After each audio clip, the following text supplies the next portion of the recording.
¿Qué tal? Muy buenos días a todos y nuevamente muchas gracias por acompañarnos a nuestra conferencia de perspectivas económicas y mercados financieros del equipo de Principal Fondos de Inversión. Para el mes de octubre, bueno, lo que estamos en el tercer trimestre y pues ya de cara al cierre de este 2021 que ha sido bastante interesante. Están conmigo el día de hoy Juan Verón, el CIO de Principal Financial Group México. Juan, pues le doy la bienvenida, muchas gracias por acompañarnos. Gracias a ustedes por la invitación. Y también nos acompaña Omar Morales, quien es el Head de Inversiones para la operadora de fondos de Principal. Omar, muchas gracias por el espacio. Hola Jorge, muy buenos días, gracias a ustedes. Y a todos los asistentes, nada más, aparte de agradecerles, les recordamos que nos pueden hacer llegar las dudas o preguntas que tengan respecto al entorno económico y de mercados. Lo pueden hacer a través de la plataforma webinar en la sección de preguntas y bueno, pues estaremos abordándolas a lo largo de la sesión. Y sin más, quisiera empezar con esta discusión. Juan, primero quisiera ver contigo qué ha pasado en el entorno económico global en este último trimestre, entendiendo que, bueno, pues venimos de un rebote bastante sólido de la pandemia, pero como que se ha empezado a ver un poco de desgaste ya en los últimos meses en el rumbo económico global, ¿no? Entonces, quisiera que nos puedas dar tus comentarios al respecto. Sí, gracias Jorge por la pregunta. Me parece una muy buena manera arrancar por la actividad global. Ciertamente, primero hay unas cuestiones de base, ¿no? Ciertos números de bases de cálculo que están mostrando que antes tenían un nivel absoluto muy elevado, ahora por el cambio de la base son más pequeños. Pero mucho más allá de eso, mucho más allá de la matemática, sí estamos en una situación en la cual hay varios efectos a nivel global que son la disrupción de la cadena de valor, la aparición de la variante Delta, una vacunación más lenta en lo que es los mercados emergentes y a su vez la interacción entre estos dos factores, ya sea la cadena de valor y, y una vacunación lenta en los mercados en desarrollo, ha hecho que todo lo que sea el comercio global se haya movido hacia la baja, ¿no? La verdad que podemos ver en el gráfico que está a la derecha, mejor dicho, primero a la izquierda, cómo el GDP se ha estabilizado en determinados niveles de crecimiento, que son crecimientos muy buenos, por cierto, pero no al ritmo que venía antes. Y como vemos como el comercio global se ha ido afectando por esta situación de la cadena global de valor. Y también debe mencionarse que hay algunos temas relacionados con el transporte, con los containers, que son aspectos muy particulares que sin duda han estado impactando dentro de lo que es la dinámica del comercio global. A todo esto, el impacto que tienen los factores disruptivos en la cadena de valor, o más que nada de la oferta, diría, no solo impacta en los bienes manufacturados, también hemos visto tremendas aceleraciones en los precios de los energéticos, y la verdad que eso también trae preocupaciones por los efectos de segundo orden que pueden traer tanto sobre los precios o potenciales amenazas de inflación, como también los efectos de segunda ronda que tienden a disminuir los ingresos disponibles de la población, ¿no? Pero esos han sido más o menos los factores que están afectando yo diría el componente global, y algunos van a ir diluyéndose, como es todo este tema de la vacunación, a medida que la vacunación aumenta, a medida que ciertas partes de la cadena de valor comienzan a reducir su impacto, vamos a comenzar a ver, digamos, ciertamente un relajamiento de estas tensiones que hay en la economía y entrar en una situación un poco más normal. Esto se debería esperar que sea el escenario del año 2022, ¿no?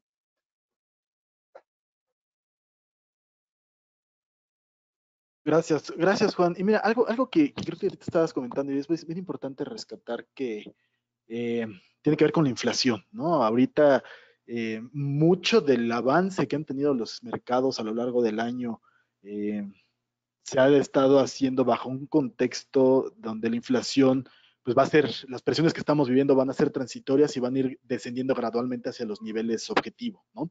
Aunque las últimas lecturas que se han tenido, pues se ve que está siendo el descenso menos agresivo de lo que se hubiera esperado, ¿no? Y aquí, Omar, me gustaría conocer tu opinión al respecto. ¿Qué perspectiva tenemos sobre la inflación y si las presiones sí van a ser transitorias o no lo serán?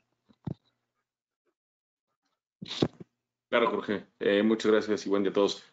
Eh, bueno, prácticamente la inflación ha sido un tema que nosotros hemos estado observando muy, muy de cerca en el último año y sobre todo por esta disyuntiva y gran expectativa en términos de si va a ser transitoria o no, ¿no? Yo creo que cuando empezamos 2021, si bien nosotros veíamos unos datos de inflación significativamente altos, lo que nosotros estábamos observando es que 2021 va a ser un año en donde tengamos una inflación muy alta en todo el mundo, ¿no? Y Juan mencionaba los choques que ha habido en las cadenas de suministro por una demanda que se había contraído durante la pandemia y que después reaccionó de una forma muy alta. Y es justo lo que estamos viendo en esta gráfica, ¿no? En esta gráfica lo que podemos ver es, este caso es el caso de la inflación en México, cómo lo dividimos en términos de componentes de la oferta y la demanda y en términos históricos y cómo se ve en los recuadros de color verde es cuando no tiene una incidencia tan alta y los recuadros donde están de color anaranjado y rojo es en donde hemos estado viendo las presiones que son los drivers o estos impactos en la inflación alta, ¿no? Entonces, como pueden ver, en México, pues México ha sido un enfoque en términos de presiones por el lado de la oferta y sobre todo en los costos de las materias primas, ¿no? Hemos visto, aquí lo que pueden ver es un análisis en términos tanto globales como locales y vemos que la parte de inflación global, la parte logística y los costos de materia prima, así como las referencias internacionales, son las que han estado impactando de una forma muy importante la inflación, ¿no? Entonces, este efecto de si es transitorio o no, creemos que al ver estos componentes un poco más a detalle, vemos que probablemente para 2022 y 2023 podría estar regresando esta trayectoria de inflación hacia los niveles objetivo del Banco Central, pero también vemos que la respuesta que ha estado dando el Banco Central en México y sobre todo en algunos mercados, en la mayoría de los mercados emergentes cada vez más, con estos movimientos del alza, obedecen a este tema de factores externos, ¿no? Realmente, si viéramos un impacto en la demanda o factores en la demanda mucho más rojos, probablemente podríamos ver una política monetaria un poco más agresiva. Sin embargo, hoy creemos que se ha estado dando de una forma muy diligente y se ha estado dando un seguimiento mucho más específico a estas variables que son los drivers de inflación y las causas de la inflación hacia adelante, sobre todo para llevar el curso y la expectativa en términos de la política monetaria y la referencia, ¿no? Como pueden ver en esta diapositiva, estos son las tasas de referencia y los datos de inflación en el mundo.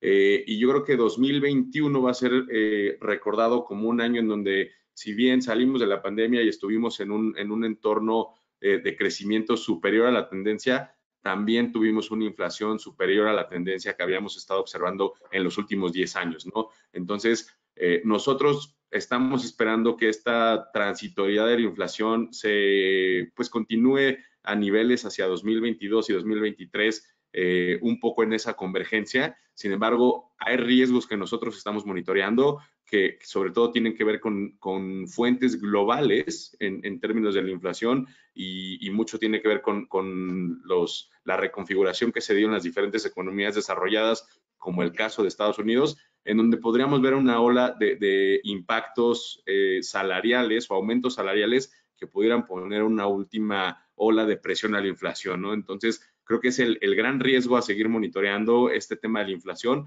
porque al final va a detonar medidas que pueden ser en algún caso mucho más agresivas las expectativas de los participantes de mercado por parte de los diferentes bancos centrales. Gracias, Omar. Y mira, ahorita que estás comentando esto de la inflación y la política monetaria, es cierto que sí se está moviendo a dos distintas velocidades la postura de los bancos centrales, ¿no? Con los desarrollados ya un poquito más enfocados en empezar a hacer endurecimiento, los emergentes un poquito también ahí peleando contra la inflación, pero quisiera, o sea, conocer tu opinión. Aun cuando la inflación está un poquito alta, se percibe pongámoslo entre comillas, la necesidad de ir retirando estímulos y hacer una política monetaria más normal. ¿Este escenario sigue siendo vigente? O sea, ¿sí vamos a ver una política monetaria más restrictiva a pesar de una inflación que todavía está alta? ¿Qué opinas?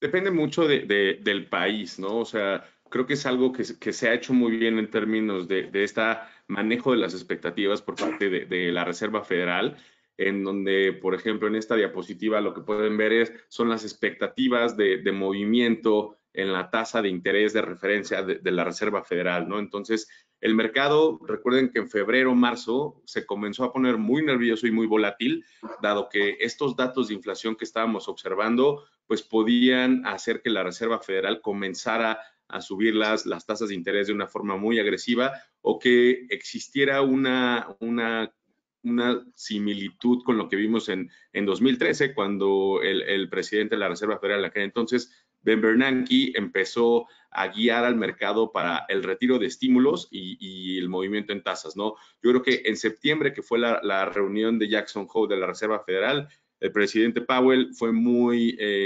específico y fue muy claro en separar esas dos condiciones de movimiento o de expectativas por parte de la Reserva Federal, en que el retirar estímulos en términos monetarios o de liquidez es muy diferente a apretar las condiciones monetarias o las condiciones financieras, ¿no? Entonces, si bien la Reserva Federal puede estar retirando los estímulos y eso también, no solo en términos de su perspectiva, sino el gobierno también, dado que se están terminando todos estos cheques y estos programas de apoyo que se dieron durante la crisis del coronavirus, si bien quitan liquidez del mercado, automáticamente se ajustan y las condiciones pues prácticamente se ajustan automáticamente, ¿no? Entonces, creo que fue muy bueno el mensaje en términos de tratar de disasociar y de separar esas dos condiciones para los participantes del mercado.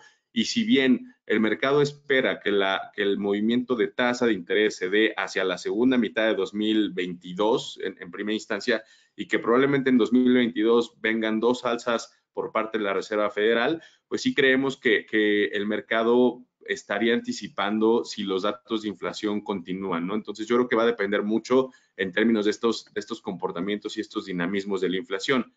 ¿Qué ha estado pasando en los lugares que ha preocupado mucho, ¿no? O que creo que hemos platicado que la inflación es el fenómeno más complicado de entender en el mundo en términos de dinámicas, porque lo que está pasando con los commodities y sobre todo con los energéticos representa un riesgo bien importante, ¿no? En términos de si no hay lluvia en China y China es un exportador muy importante de energéticos o consume para generar electricidad, sube la luz en Europa y sube el gas natural en Rusia y en México, ¿no? Entonces, creo que hay muchas condiciones que se están dando a nivel global que por este choque de demanda de corto plazo, pues sí van a hacer que los datos de inflación continúen en 2021 altos, ¿no? ¿Qué estamos haciendo nosotros? Seguimos monitoreando cómo se pueden dar estas condiciones y si bien China, que ha sido uno de los países que se ha comportado muy distinto al mundo hoy en día, podría exportar deflación como lo hizo en algún momento, pues estas dinámicas pueden tardarse un poco más de tiempo, ¿no? Entonces, creo que por el momento la expectativa es que los ajustes en la política monetaria de tasa de referencia van a ser en 2022 por parte de la Reserva Federal, pero en mercados emergentes hemos estado viendo ya estos ajustes, ¿no? Banco de México iniciando su ciclo de alza de tasas de interés y continuando con el mismo, Brasil y algunas otras economías emergentes continuando por estos impactos en la tasa de inflación. Gracias, Omar. De hecho, ahorita alguien de la asistencia nos estaba preguntando que cómo se percibe la inflación en China, pero bueno, como comentas, creo que eh, hay muchas variables a abordar aquí, pero pues el escenario en el cual nos estamos desenvolviendo debería de mejorar en el mediano plazo, que debería ser, ¿no?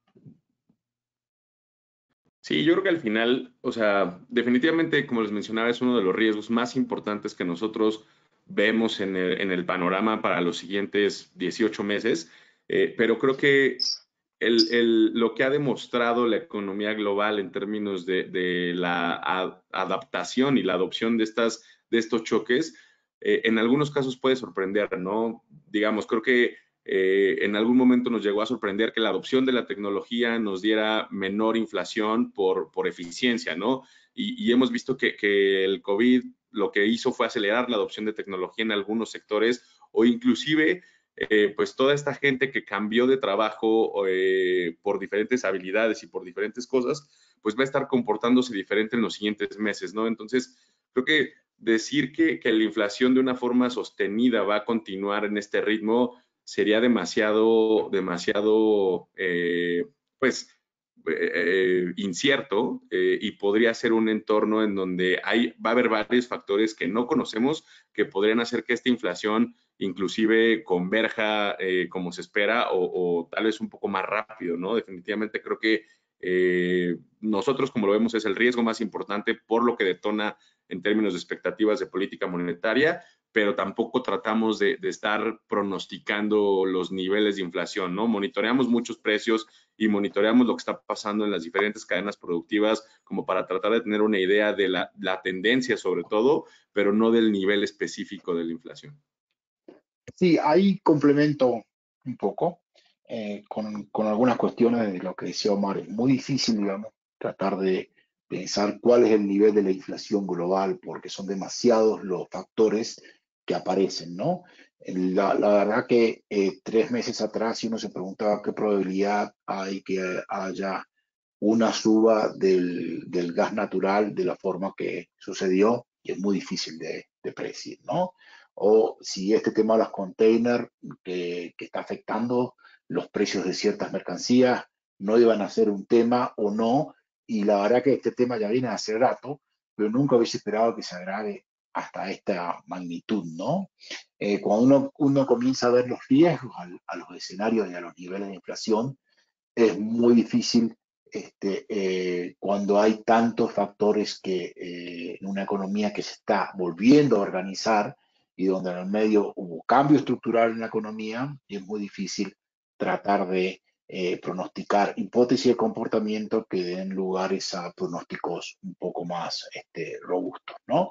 Eh, a nivel local ha sido muy claro cómo el pronóstico de la inflación se ha ido moviendo, que estaba a niveles muy más cercanos al 4% y hoy en día ya hay proyecciones más cerca del 6%, ¿no? Es algo a monitorear, pero lo que tenemos que tener en cuenta es que siempre la economía va encontrando un punto de equilibrio, y en esos procesos que se encuentran de equilibrio, que los mercados se arbitran y se van tornando más normales, para poner una palabra, tienden a aparecer, digamos, precios más transparentes y más estables, ¿no? De acuerdo, y ahorita me hiciste recordar algo, Juan, y gracias a ambos. La llamada pasada hablábamos que la inflación era el gran riesgo que había estado dominando los mercados, viendo que iba a ser transitoria. Ahorita sigue siendo un riesgo por lo sticky que ha sido o que se puede demorar más de lo que se había visto, pero quisiera hablar ahorita de otro riesgo que sigue latente, pero menos visible, ¿no? Y es que la pandemia al final sigue ahí, ¿no? O sea, Sí. no hemos logrado salir de esto, pero su impacto, por lo menos en los mercados, como que ha pasado a un segundo plano, ¿no? Y en ese sentido, Juan, quisiera preguntarte, ¿ustedes consideran que eh, siendo un riesgo latente puede manifestarse nuevamente en cualquier momento? ¿La economía global ya está lo suficientemente robusta como para poder hacer frente a un nuevo choque en ese sentido, que se aviva otra vez la pandemia? Es un muy buen punto, y la verdad que ahora están apareciendo algunos indicadores, el IMF y el Fondo Monetario Internacional y otros entes que pronostican el crecimiento económico han estado reduciendo sus proyecciones, ¿no? Y este tipo de reducciones bien aparejada principalmente por la persistencia de la pandemia, ¿no? Y la pandemia, digamos, el coronavirus tiene su característica que tiende a aparecer también con esta variante Delta, ¿no? Pero bueno, acá tenemos un gráfico, a la izquierda tenemos cuál es la tasa global de vacunación, y ahí, como ya habíamos comentado en otra oportunidad, la tasa de vacunación en los mercados desarrollados es muy elevada y muy rápida, y en los mercados emergentes viene mucho más retrasada, ¿no? Y esto tiene severas implicancias desde la perspectiva de lo que son los ingresos, ¿no? Entonces, los países de altos ingresos y los estratos de altos ingresos y que están relacionados con generalmente con servicios, es como que tienen un nivel o con lo que se denomina muchas veces servicios especializados o, o white collar, está señalizado por la línea azul clara y claramente está en una posición mucho más robusta para sobrellevar la pandemia. Luego vienen los otros estratos donde están en situaciones un poco más dificultosas, ¿no? Y esto tiene su traducción en el gráfico a la derecha, donde uno ve cómo la variante Delta afecta, digamos, a cada área, ¿no? Y vemos que Estados Unidos, que ha tenido tasas de vacunaciones altísimas, al igual que Europa, cómo han resistido a la variante Delta diferencia en términos de mortalidad. En el gráfico vertical, en el eje vertical tenemos los niveles de mortalidad y claramente la mortalidad es mucho más baja en Europa y en Estados Unidos de lo que es en Asia Pacífico. Y eso obviamente está relacionado con que la gente vacunada tiene muchísimo más baja probabilidad de morirse cuando es contagiada, ¿no? Esto obviamente tiene severas implicancias en lo que es la cadena de valor, ¿no? Todos sabemos que la parte más de los middle income y lo que es los low income están más relacionados con la actividad industrial. Y la verdad que eso ha estado afectando la cadena global de valor y la provisión de ciertos insumos y ciertas cuestiones que son, o ciertos elementos que son muy importantes para mantener una cadena de valor fluida.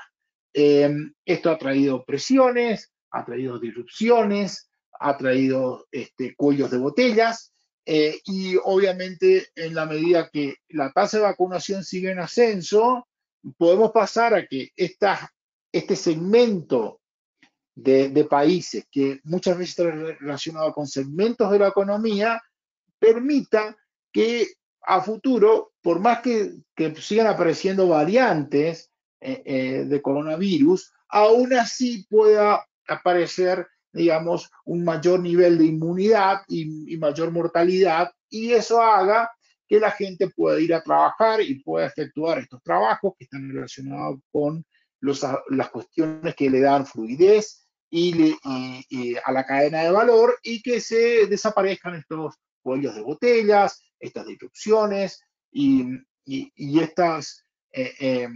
estos desabastecimientos que se ven y que traen aparejados impulsos inesperados en los precios, ¿no?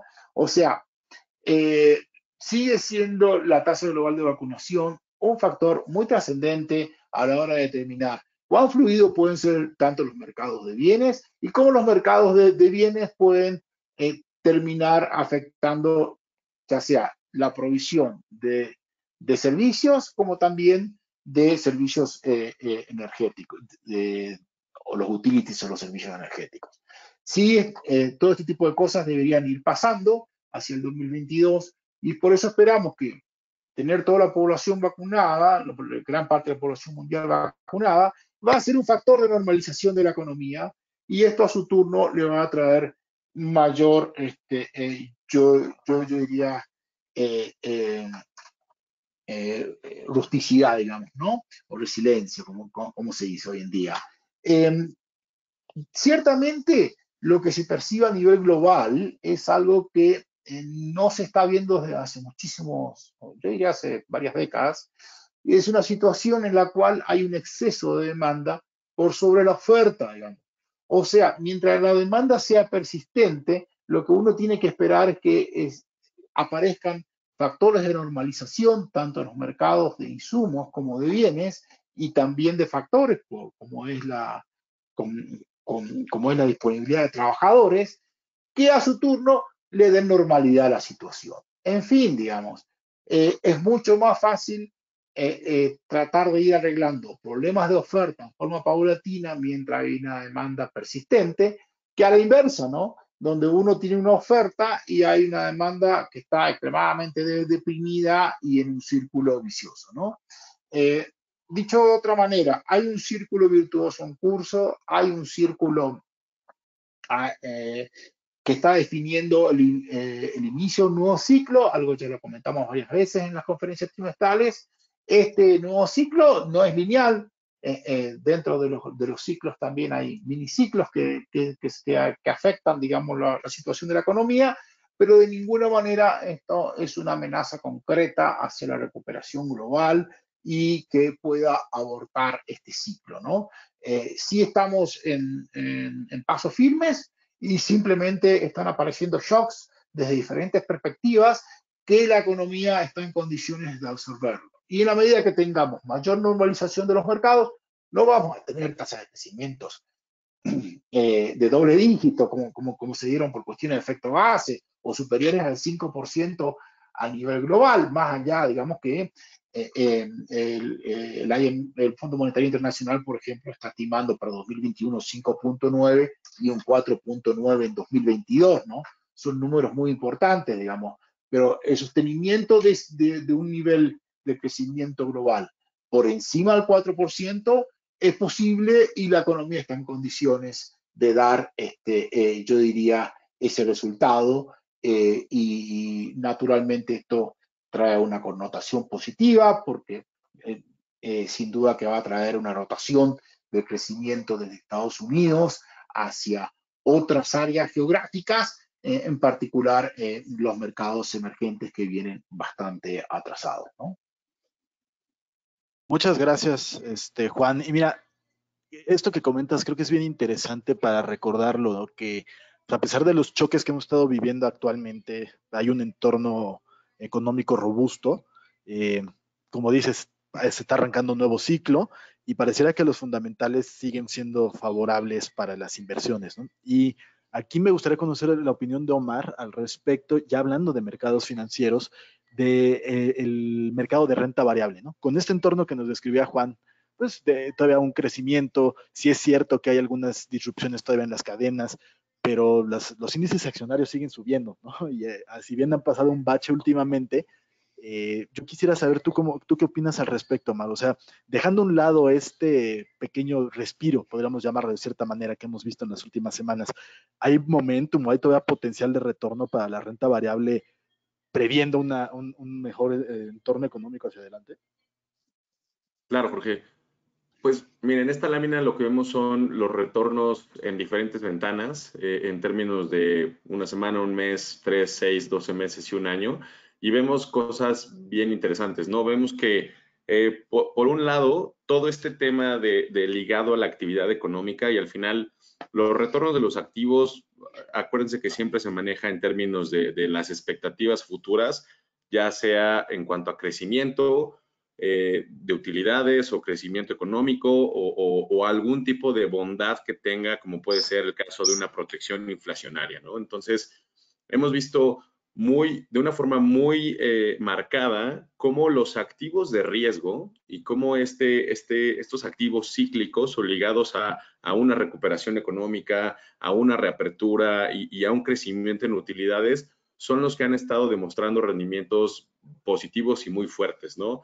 De otra forma también los activos como son los commodities también han tenido por estas bondades de recuperación y de una protección inflacionaria, han tenido también rendimientos positivos. Entonces, creo que en el factor en general, los activos de riesgo, lo que yo les diría es que los activos de riesgo en este entorno, pues siguen siendo atractivos dentro de un portafolio por las expectativas de crecimiento de utilidades, un crecimiento económico, como les mencionaba, pues lo que habíamos estado observando en 2021, que es por encima de la tendencia que veníamos observando. Inclusive, pues podemos ver diferencias en regiones en donde los crecimientos y algunos indicadores de actividad económica ya se encuentran inclusive por encima del previo a esta crisis del coronavirus, ¿no? Entonces, creo que ven esas diferencias muy marcadas en donde, por ejemplo, la renta variable global en el año lleva un 11% en dólares.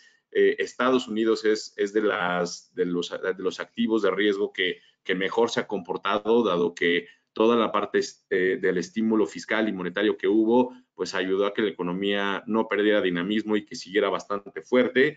E inclusive también todos estos, nosotros le llamamos trades ligados a la recuperación, ¿no? Vemos, por ejemplo, algún tipo de sectores o industrias en donde pues hay oportunidades en términos de inversión, como puede ser la industria hotelera, la industria aeroportuaria. Hay muchas cosas que todavía en este entorno de reactivación económica en diferentes países brinda una oportunidad bien interesante, ¿no? El caso más retador, como pueden ver, es el caso de las tasas de interés, en donde de igual forma como se mueven por expectativas y las expectativas pues son de este reajuste monetario, pueden ver que tienen retornos negativos, inclusive los bonos del Tesoro americano, ¿no? Entonces, creo que un poquito mi comentario es en términos de la parte del ciclo en la que nos encontramos, nosotros seguimos favoreciendo los activos de riesgo dentro de un portafolio, sí siendo muy selectivos. La verdad es que nosotros teníamos una perspectiva en China bastante positiva y China es una región que nos sigue gustando, pero es un horizonte de inversión largo, ¿no? Realmente las oportunidades que nosotros vemos en China obedecen a un horizonte de inversión para los siguientes 5 años en términos de lo que podemos capturar en el mercado más grande, ¿no? Esta adopción tecnológica que nosotros estamos viendo y sobre todo estas tendencias que nosotros estamos tratando de capitalizar en los diferentes portafolios, sí sabemos que tienen un horizonte más largo, ¿no? Pero en general, nosotros seguimos con una tendencia a a los activos de riesgo positiva. Sí hemos estado respondiendo a la volatilidad que hemos estado observando en los diferentes eventos y hemos rebalanceado los portafolios, pero con una preferencia por activos de riesgo. Muchas gracias, Omar. Y ahorita quiero rescatar algo que comentabas. O sea, se ve positivo el entorno para el equity. China, lo hemos visto, ha sido una historia poco común, lo que se ha visto en el año, ¿no? Muy rezagada contra otros emergentes. Y ahorita quiero tocar el tema y a ver, Juan, me gustaría conocer tu opinión, porque vimos hace unas semanas que se puso muy en boga el tema de China con el caso de Evergrande, ¿no? Sí, Hasta en los medios se hablaban que era el siguiente Lehman y se hablaba de pues, de un potencial descarrilador de la economía global, ¿no? Pero yo quisiera conocer tu opinión y saber si es cierto que esos factores de riesgo como el de Evergrande o China representa un riesgo tan grande como se percibe para el entorno de mercados y de la economía mundial. sí, primero cuando uno mira los números de China, cualquier número es grande, ¿no? Entonces dicen, bueno, ¿cuánto es este tema de Evergrande? Son 305.000 millones de dólares. Bueno, ¿cuánto es el mercado de la propiedad de China comparado con el mundo? Y bueno, entonces aparecen unos indicadores que son porcentajes relevantes, ¿no? Bueno, China comparado con el mundo es relevante. Ahora, no significa que los eventos que suceden en China pueden tener una recuperación, pueden tener un impacto de igual forma de algo que pueda suceder en Estados Unidos o en Europa, porque el grado de conexión que tiene el mercado chino, ya sea de propiedades y el mercado financiero, no es el mismo que lo que sucede en Europa y Estados Unidos, que son, digamos, que tiene una interconexión y una fluidez y una libre movilidad de capitales, que no es el caso de China, ¿no? O sea, ese sería como primer punto así general para poner sobre la mesa. O sea, los números son grandes, ahora ¿qué capacidad hay para que esto tenga un efecto derrame sobre el resto de la economía global? Bueno, hay ciertos factores que lo previenen y lo previenen directamente porque el gobierno chino tiene ciertas políticas respecto a la movilidad de capitales y a la tenencia de propiedad por parte extranjera. Entonces, este caso de Evergrande es grande, como dice su nombre, pero sin duda que está muy relacionado con lo que es el mercado doméstico chino. Y a su vez, quienes han financiado a Evergrande es el gobierno, son es el sistema financiero chino. Y a su vez también, dentro de lo que es este esquema de Evergrande, sí no es algo que surgió ahora hace 3 meses, es algo que se viene conversando hace muchísimo tiempo y que tiene su efecto o su máximo nivel de estrés en el mes de septiembre. Pero es algo que se sabía que había inconveniente y se sabía que hay ciertos desarrolladores en China que tienen algunos niveles de vulnerabilidad. Ahora, ¿cómo se arregla este tipo de cosas? Este tipo de cosas se arregla a través de una reestructuración ordenada, que es lo que más o menos está sucediendo, y a su vez también con la intervención del gobierno chino, tanto para conversar con desarrolladores como con los mismos agentes del sistema financiero.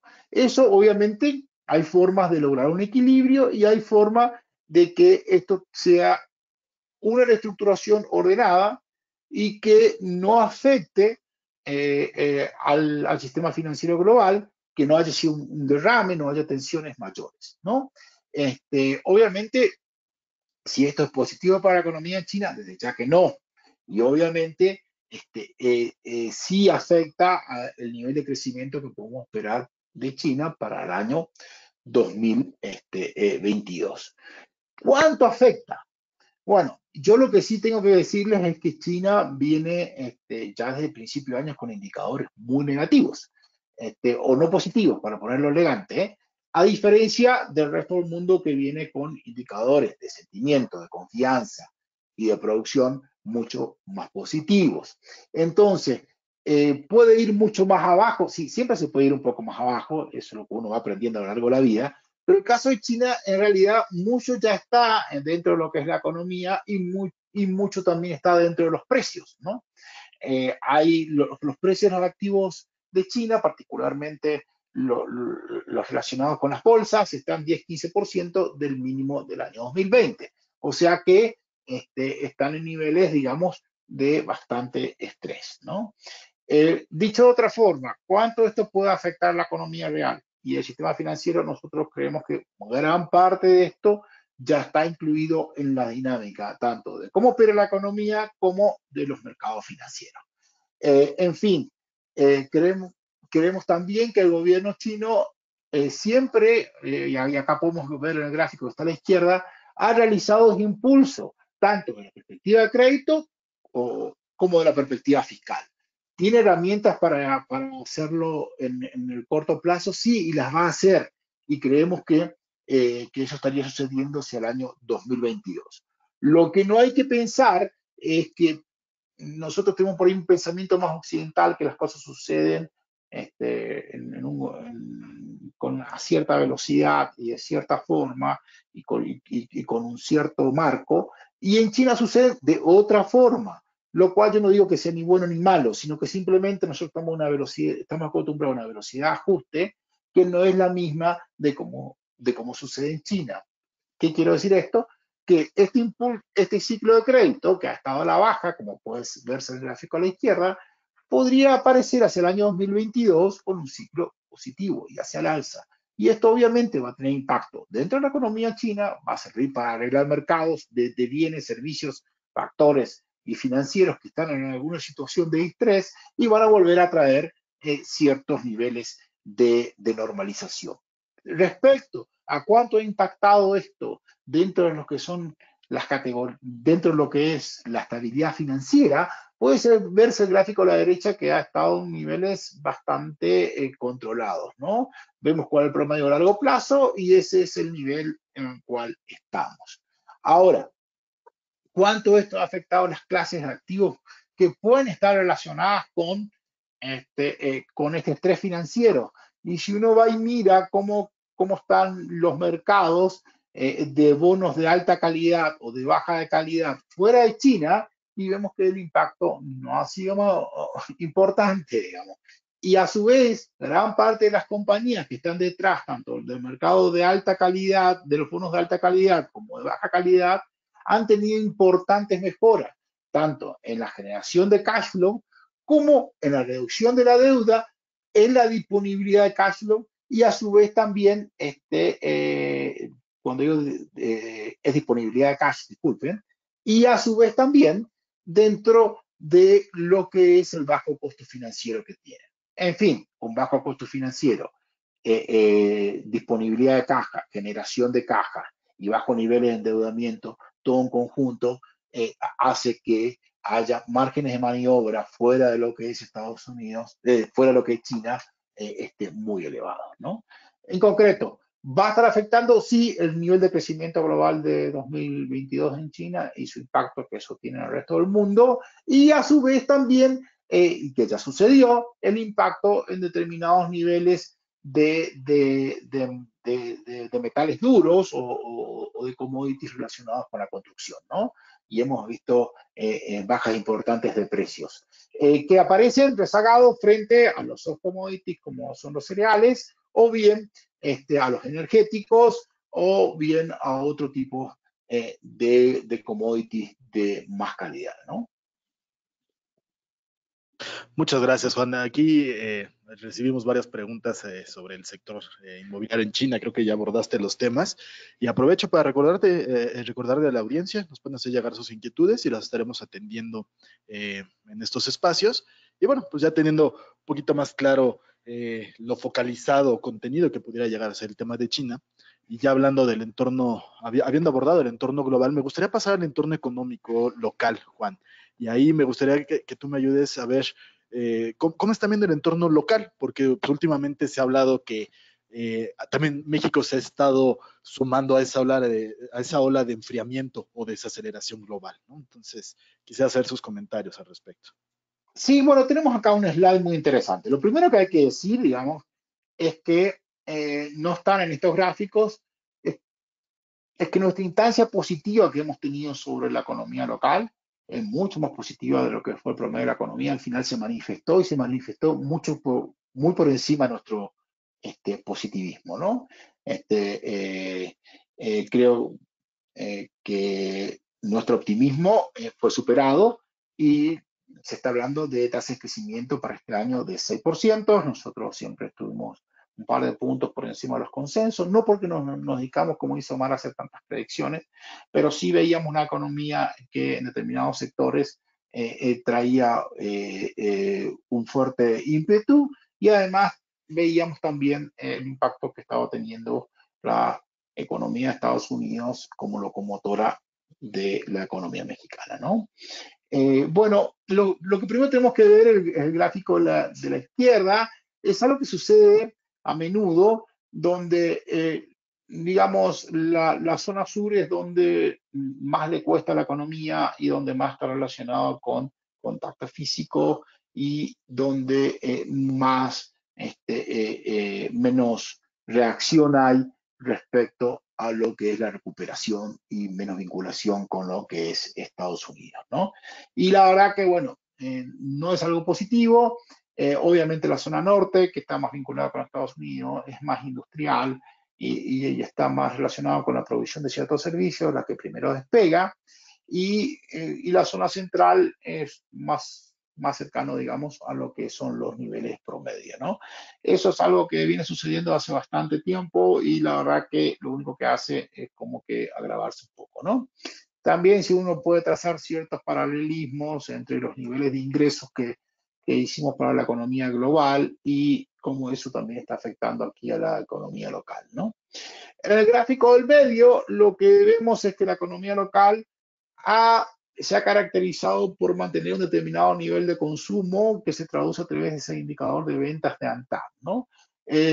Prácticamente los niveles de consumo están cerca de pre-COVID y esto se explica por una buena recuperación del mercado de trabajo. Aún así, lo que faltaría es que haya una segunda ronda donde los salarios se recuperen respecto a la inflación. La inflación también la tenemos estimada un poco alta en México, y obviamente eso significaría que una pérdida en los salarios reales y que tiene que ser recuperada. La combinación de una mayor actividad económica junto con recuperación de niveles de empleo, de salarios y mayores niveles de confianza a su turno para hacer que el consumo se siga manteniendo y hasta pueda ser una variable que empuje un poquito más dentro de lo que es la recuperación. Y ahí tengo dos factores más que pueden estar afectando la recuperación en forma positiva hacia el año 2022. Y uno es podemos ver en el gráfico de la derecha, que se refiere a la actividad manufacturera, donde vemos que los autos que habían tenido una muy buena recuperación inicial, luego se ven retrasados y vemos la línea color naranja que no están relacionadas con los autos y que ciertamente es mucho mejor que el caso de autos. El caso de autos está siendo afectado por la disrupción de la cadena global y la falta de semiconductores, y creemos que esto se debería normalizar para 2022. El punto sería que esta recuperación del lado de los autos, que son un componente importante del producto, importante, digamos, tampoco es mayor a doble dígito, y la recuperación del turismo, que seguramente Omar va a estar comentando más porque tiene algunas implicancias dentro de lo que es los activos y acciones disponibles, vemos que estos dos factores están operando al 20% por debajo de su capacidad normal, ¿no? Por lo cual, si estos más o menos hacia el año 2022 entran hacia niveles un poco más normales, sí podemos ver una situación en la cual la economía tenga un espacio para crecer sin que haya necesidad de aumento de capital. Y debemos recordar que el sector automotriz, si bien representa solo 3% del producto, es 33% de las exportaciones. Y eso ha motivado que el balance comercial ha tenido un poquito a la baja y la contribución del sector externo al crecimiento haya bajado. Eso no significa que hacia el año 2022 podemos volver a tener otro empuje más de este sector, que es un componente importante en las exportaciones y que a su vez nos permita seguir manteniendo un saldo comercial positivo que junto con las remesas, que seguramente van a estar superando fácilmente los 40.000 millones de dólares o 3.5 del producto, de nuevo México aparezca con una cuenta corriente balanceada, con cuentas fiscales balanceadas y a su vez alguna recuperación en lo que es el consumo.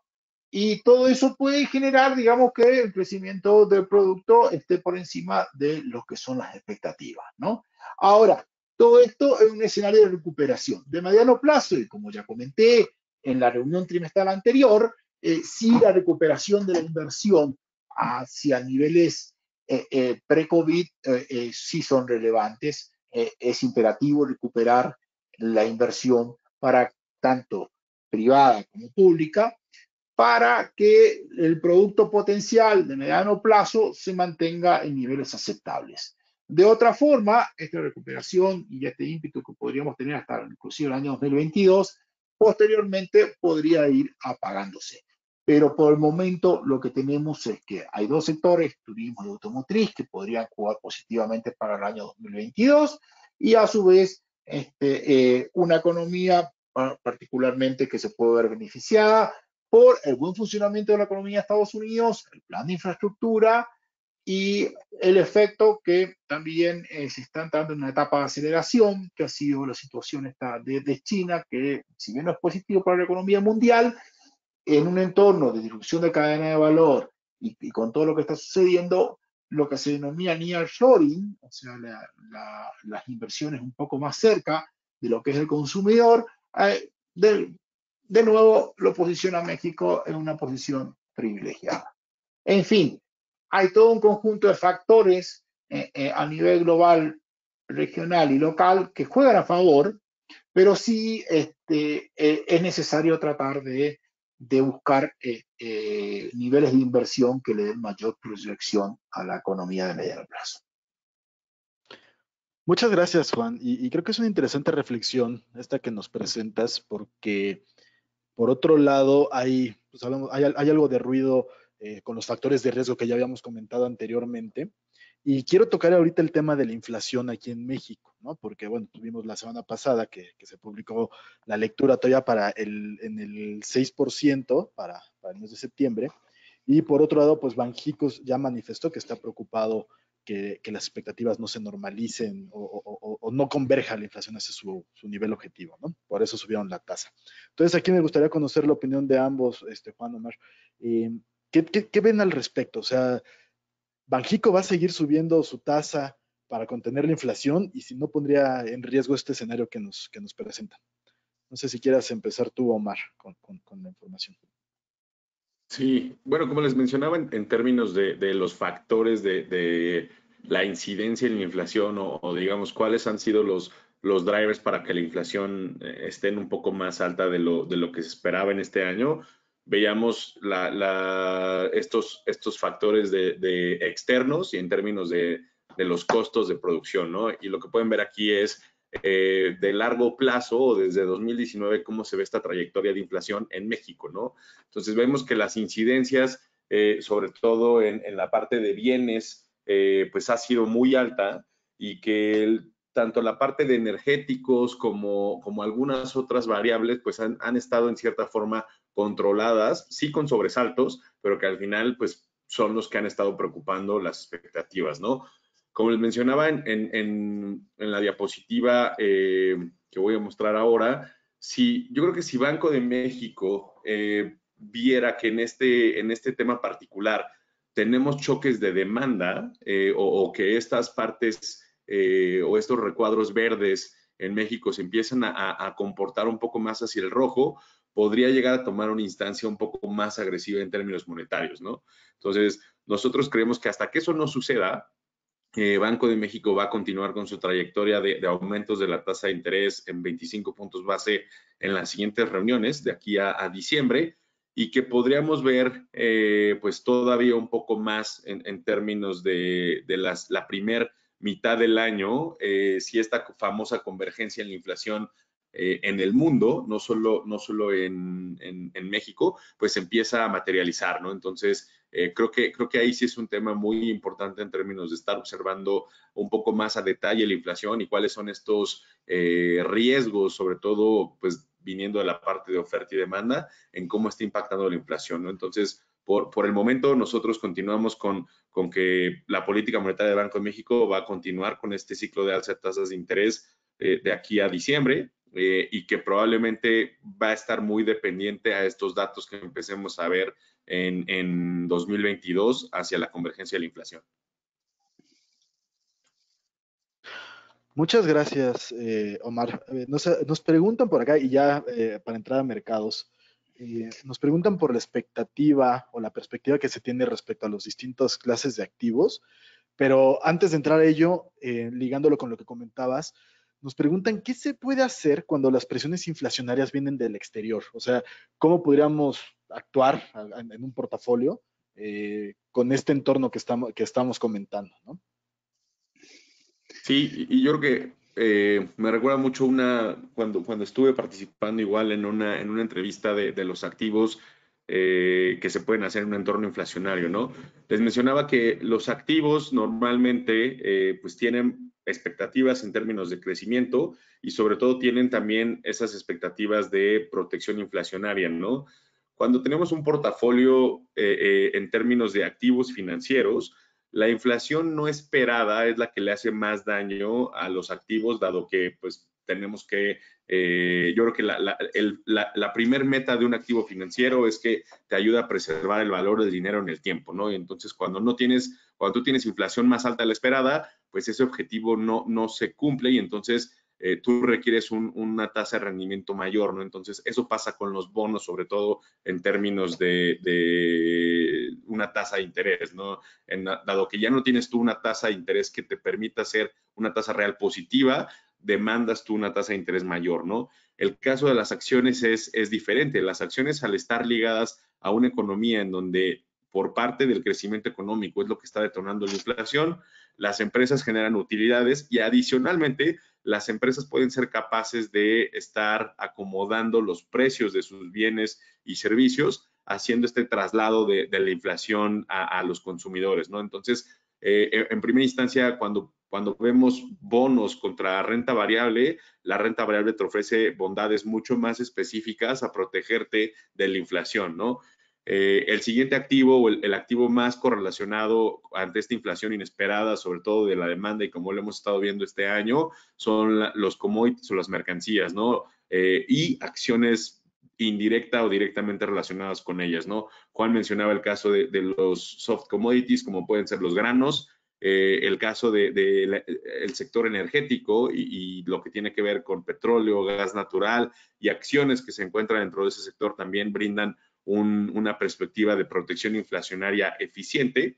Y de igual forma, lo que tiene que ver con activos de real estate o relacionados con la parte de bienes raíces o inmuebles, ¿no? Son los activos mucho más eficientes en términos de una protección inflacionaria, en términos de bonos contra renta variable.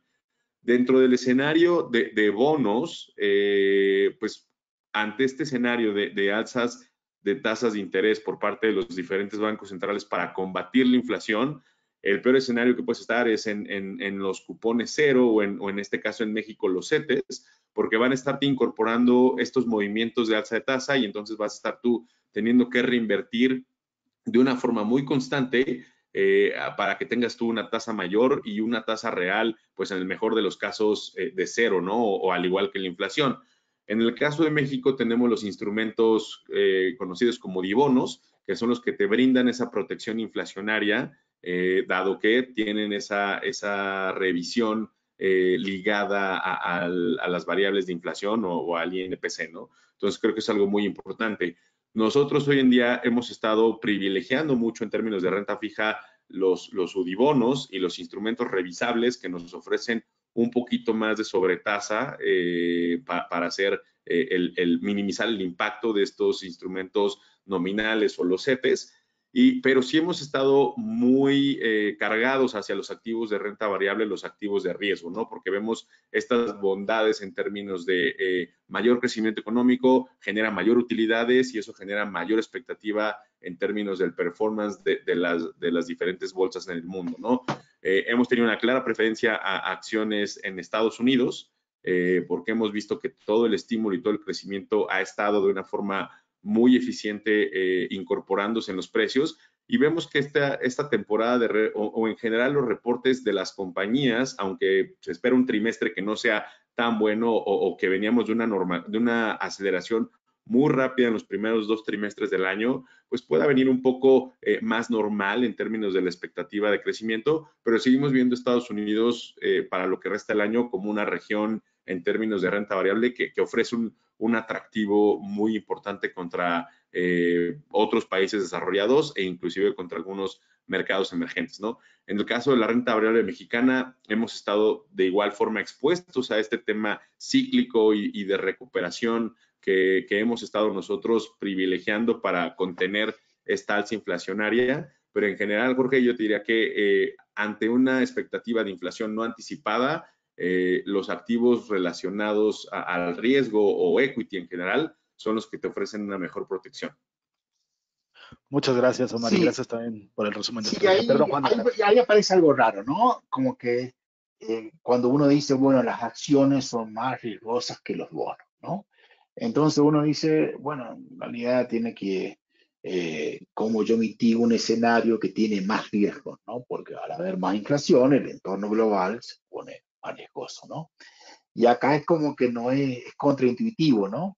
Pero ciertamente las acciones en entornos inflacionarios se comportan mejor que los bonos nominales y particularmente los del corto plazo, ¿no? Ese es un punto bastante poco intuitivo y sí vale la pena destacar, ¿no? Y eso se ve reforzado de que además está en un inicio de ciclo, que obviamente las acciones tienden a dar un mejor retorno de largo plazo, ¿no?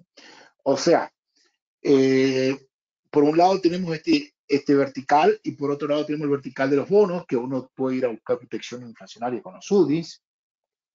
Y por otra parte tiene el caso de commodities, donde uno o bien puede estar invertido directamente en commodities o puede invertir en un conjunto de activos que estén relacionados a factores que mueven los commodities. en nuestros fondos de ciclo de vida y los lifestyles, lo que tenemos claramente es una muy buena composición relacionada con estos temas que sí pueden permitir estar posicionados para un escenario global en el cual va a haber más inflación, pero también va a haber crecimiento y también va a haber oportunidades del lado del mercado de acciones. O sea, buscar un portafolio que tenga un adecuado balance entre la exposición a la protección inflacionaria, la exposición a la protección inflacionaria y apreciación de capital como brindan las acciones, y a su vez también estar aprovechando algunas ideas que puedan surgir producto de los miniciclos que puedan aparecer, sin duda que ahí los fondos lifestyle aparecen nuevamente como una combinación atinada para yo diría, jugar este ciclo, ¿no? Sí, de acuerdo, Juan, muchísimas gracias. Desafortunadamente nos ganó el tiempo, siempre es nuestro peor enemigo, pero me gusta este mensaje que das, ¿no? Al final la estrategia que tenemos plasmada en nuestros portafolios ya incorpora todos estos eventos de riesgo que estamos viendo, pero también las oportunidades que se presentan, ¿no? Entonces, creo que es muy atinado compartir eso con nuestros asistentes, que bueno, pues estamos buscando ese equilibrio en la construcción de los portafolios para sortear el entorno actual y pues maximizar el valor de los mismos hacia adelante. Y pues ya, sin más, agradecerle a todos la asistencia. Nuevamente, Juan, Omar, muchas gracias por la discusión. Siempre es un placer platicar de estos temas con ustedes. Gracias a ustedes por la invitación y gracias a los asistentes. Muchas gracias, Sergio, por la invitación y gracias a todos por las preguntas.